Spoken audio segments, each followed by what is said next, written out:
I've worked in kitchens for nearly 15 years. I've cooked for celebrities, politicians, influencers who couldn't pronounce half the menu. But the person who changed my life walked in quietly, alone, and barely said a word that it was a cold. Tuesday evening. We weren't too busy, just enough to keep the staff alert and the kitchen warm. I'm the head chef at Bellamy's, a cozy, upscale spot tucked into a quiet street in Charleston, South Carolina. We're not trendy. We're not flashy. But we care about food, and we care about people.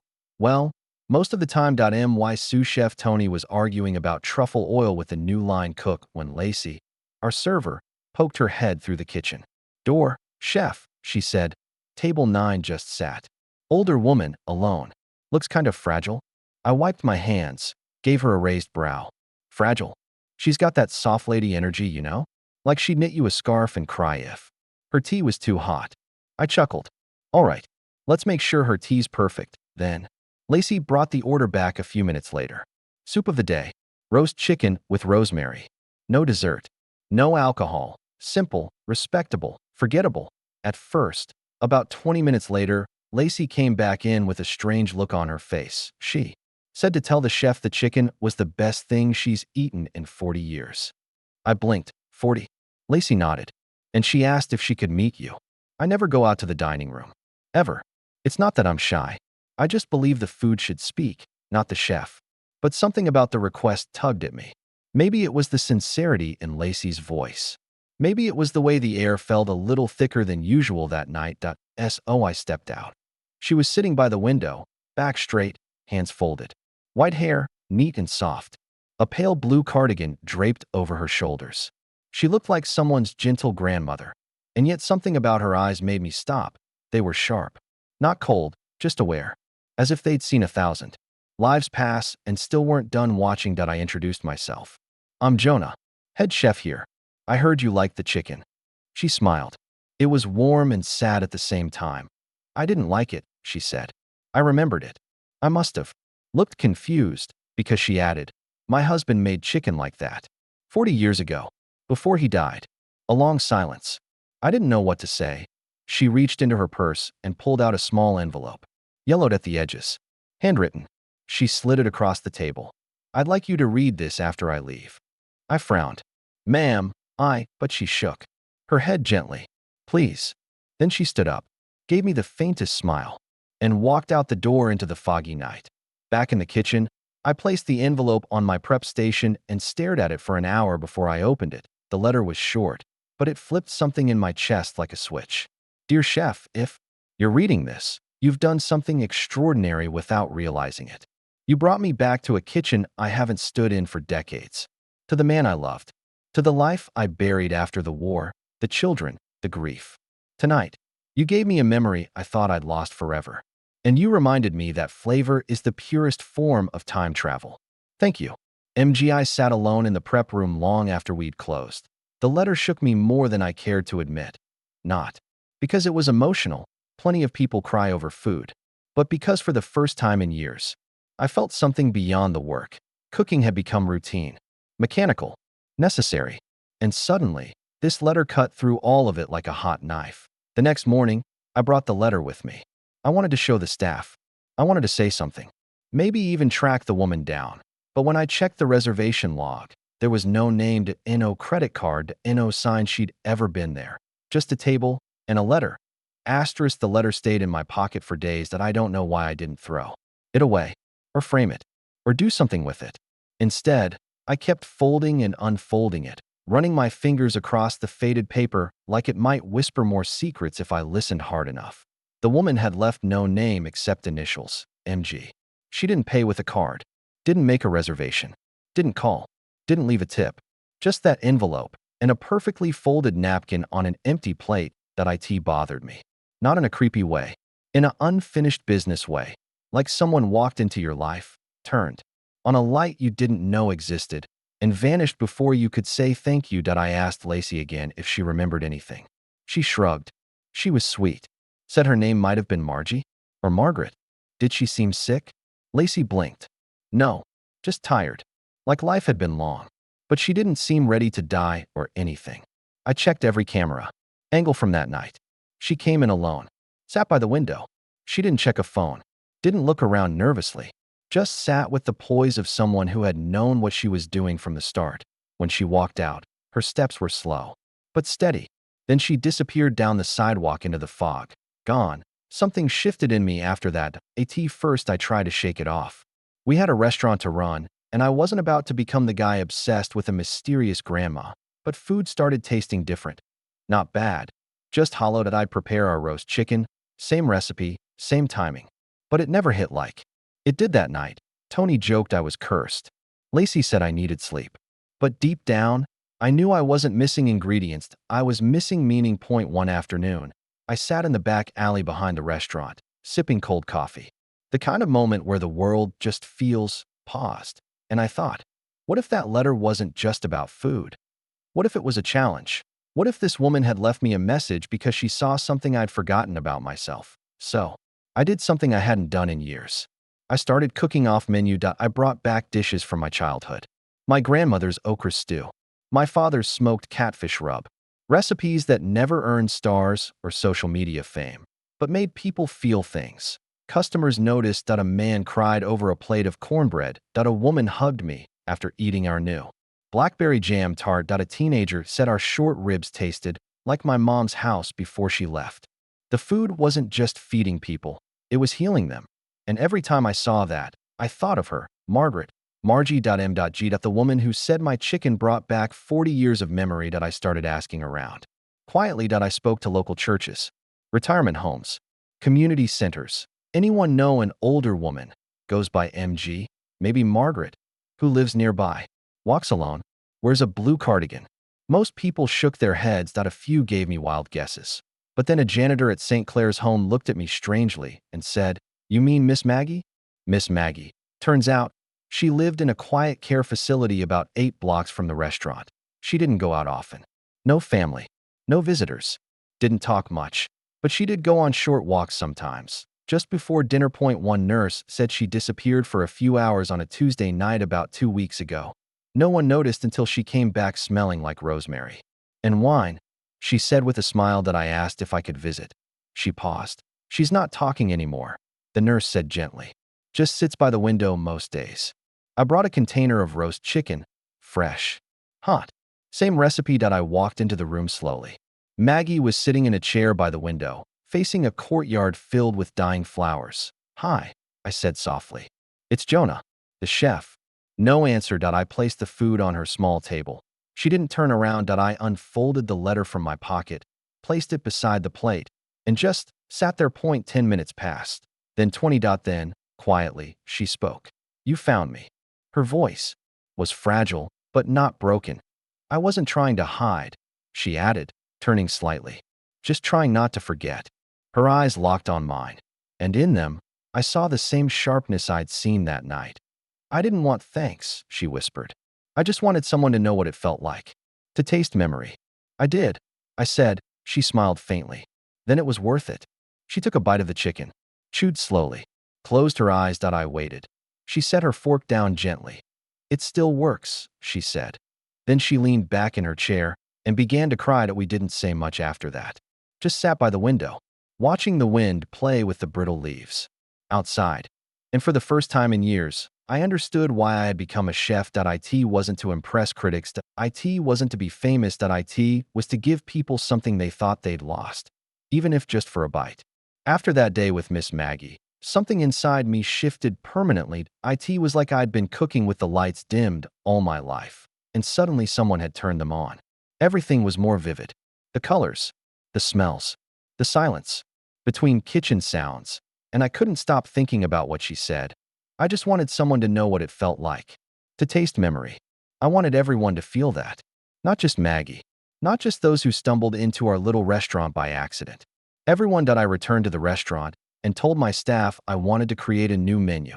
Not fusion, not trendy. A menu made entirely of memories. Tony blinked. "So, like comfort food?" "No," I said. "Not just comfort. Meaning. Like recipes that remember something." Lacey leaned against the counter. "You mean stuff from your past?" I nodded. "Mine. Yours. Anyone's. We'll build dishes around real moments. Real people." They didn't roll their eyes. That's how I knew they believed in it too. We started small. I asked everyone on staff, line cooks, dishwashers, even our delivery guy, to write down one dish that reminded them of a person they lost. Lacey gave me her dad's pecan pie with cinnamon crust. Tony offered his mom's beef stew, the kind she made after his first heartbreak. Carlos, our dishwasher, cried as he described a Salvadoran pupusa his grandmother used to make every Sunday. And me? I went with chicken. Maggie's chicken. The one that brought back 40 years for someone who thought she'd forgotten them all. I called the new menu Return to the Table. We put a note on the front. Every dish here is a memory. Yours, ours, and maybe someone you haven't met. Yet, the response was overwhelming. People came out of nowhere. Not for fancy food. Not because of some viral trend. But because they missed something and thought they might find it on a plate. A woman came in and asked for anything with lemon because her son used to make lemon pancakes before school. That we made lemon pancakes. And she cried. A quiet old man requested a peanut butter and jelly sandwich, just like my sister used to cut it, diagonally. We didn't laugh. We made it perfect. He tipped $100 and left without a word. But not all memories were gentle. One night, a young man asked for macaroni and cheese like my foster mom made before they took me away.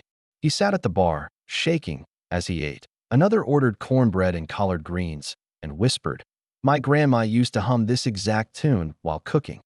There was no music playing, only the sound of knives against cutting boards. And maybe something else that couldn't be heard. Only felt that I visited Miss Maggie again. She was weaker, didn't speak much, but when I showed her a photo of our new menu, she smiled. "I'm glad you didn't let it go," she said. Food is the last place memories hide. I asked her if there was anything she wanted to taste before it was too late. She nodded. "Apple cake." She whispered that I asked her what kind. She closed her eyes and said, "Soft, with cinnamon and nutmeg. No frosting, just warm." My husband used to bake it for me on Sundays, before the war changed him. I baked 10 versions before I got it right. When I brought it to her, she took one bite, closed her eyes, and whispered, "There he is." A week later, Miss Maggie passed, peacefully, quietly, with a half-eaten slice of apple cake by her side. She left no will, no family.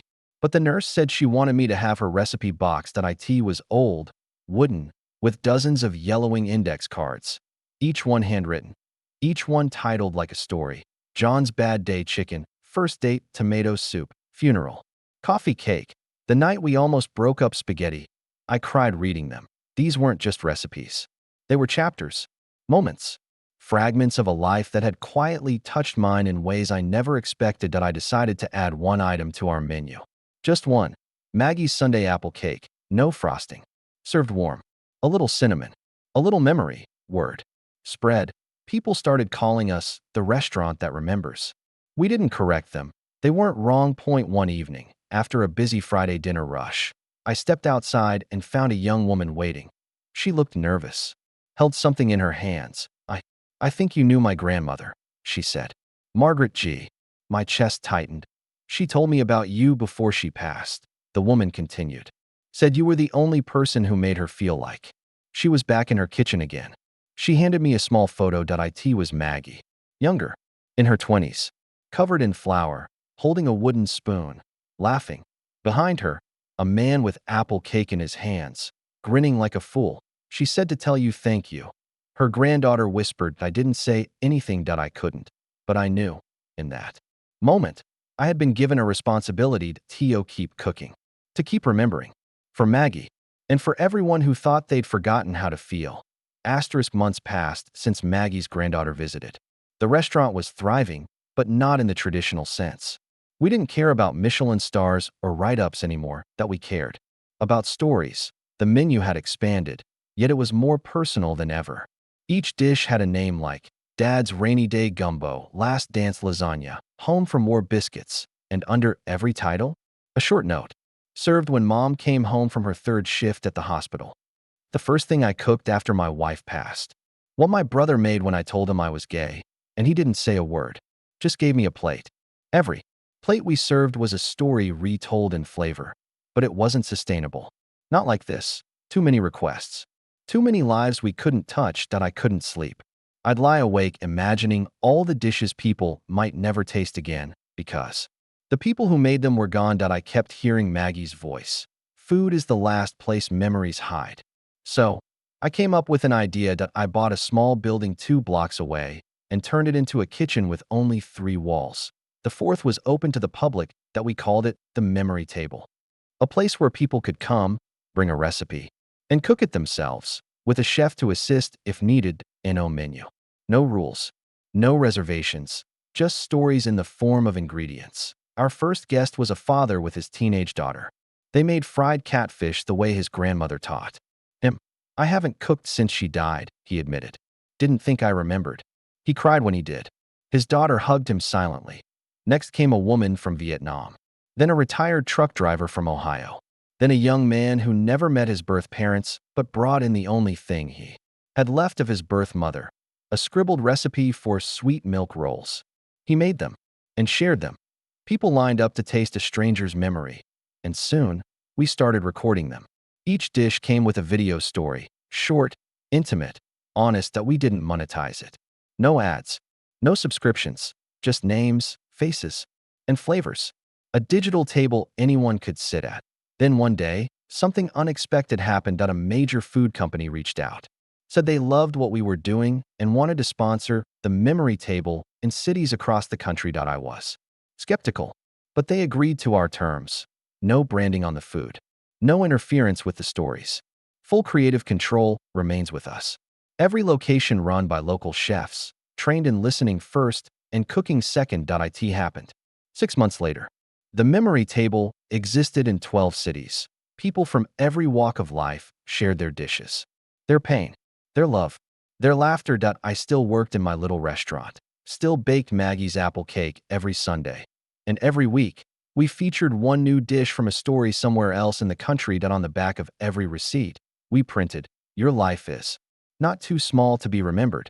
It just needs a table." One quiet Tuesday, after closing, a man walked in as we were cleaning. He was tall, wore a worn suit, looked nervous. "Are you the one who made the apple cake?" he asked. I nodded. "I was Maggie's husband, John." My heart skipped. "I was in a memory care facility," he continued. "But I came back to myself not long ago. My daughter told me about you. Said, Maggie never forgot me." I led him to a table, served him a slice. He took one bite, closed his eyes. When he opened them, they were full of tears. "She always made it better," he whispered. I said nothing. I knew. We sat there in silence. Two strangers connected by a woman who'd left this world with flour on her hands and love in her food.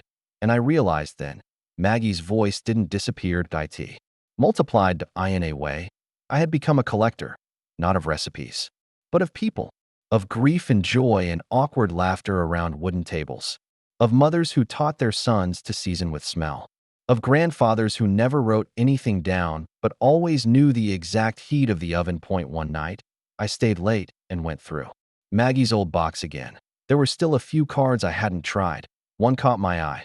The Last Supper we didn't know was the last. It had only a few ingredients: bread, eggs, milk, a little sugar, French toast. No story. Just a title. I made it anyway. Served it to no one. But I left it on the counter, next to a note, for whoever needs to remember something they thought was gone. The next morning, it was gone. Plate clean. Note missing. Only thing left, a single daisy.